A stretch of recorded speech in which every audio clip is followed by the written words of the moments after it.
आधी रात को गांव की सड़क पर एक बैलगाड़ी जा रही थी। कुछ दूर जाकर वो एक खेत के किनारे रुकी और उससे एक युवती उतरी। तभी उसे बैलगाड़ी के चलने की आवाज आई।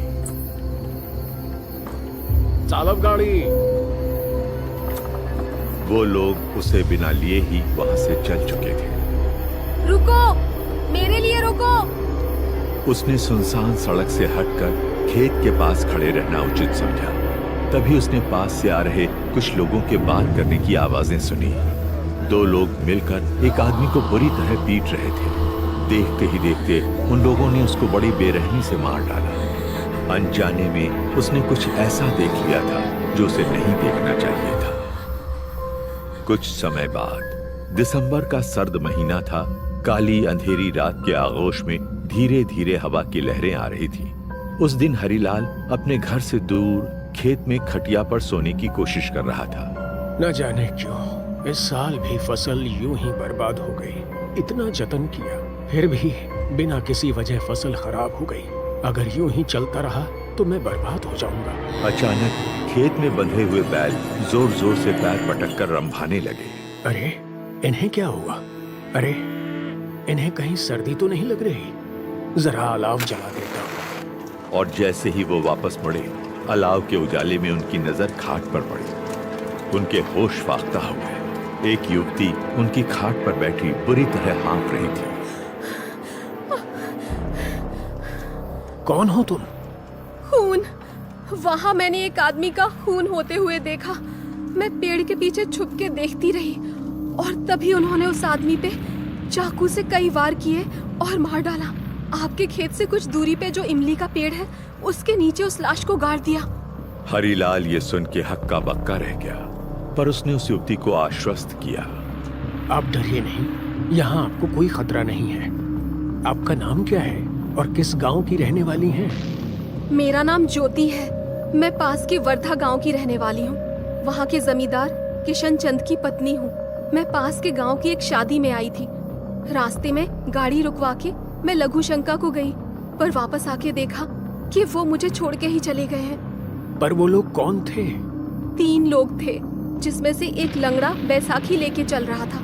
दूसरे को वो कल्लू बुला रहे थे और जिसका खून हुआ उसको विनोद बोल रहे थे।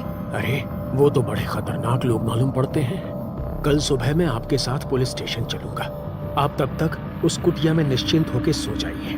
मैं यहीं खाट पे से खेत की निगरानी करूंगा। बहुत रात हो गई थी। हरिलाल के आश्वासन को मानते हुए वो युवती उस कुटिया में सोने चली गई। हरिलाल की भी जल्द ही आंख लग गई। सूरज सर पर चढ़ाया था। हरिलाल आंख मलते हुए उठा और कुटिया की ओर निकल पड़ा। बड़ी देर तक सोता रह गया, पर अंदर कोई नहीं था। आश्चर्य से इधर उधर देखा, पर उसे कोई नहीं मिला। कमाल है, आखिर वो औरत गई तो गई कहाँ? उसने बताया था कि कल कुछ लोगों ने एक आदमी को मारकर वहीं इमली के पेड़ के नीचे दफना दिया था। मुझे पुलिस में खबर करनी चाहिए। कुछ देर बाद वो इंस्पेक्टर विजय की केबिन में बैठा हुआ था। तो तुम ये कह रहे हो कि ज्योति नाम की औरत ने तुम्हें इस खून के बारे में बताया? जी साहब। कहाँ है वो? तुम्हारे साथ क्यों नहीं आई? मुझे नहीं पता साहब। सुबह जब मैं अपनी कुटिया में गया तो वो वहां से जा चुकी थी। ये कोई कहानी तो नहीं है जो तुम मुझे सुना रहे हो हरिलाल? हमारा वक्त बर्बाद किया तो परिणाम अच्छा नहीं होगा।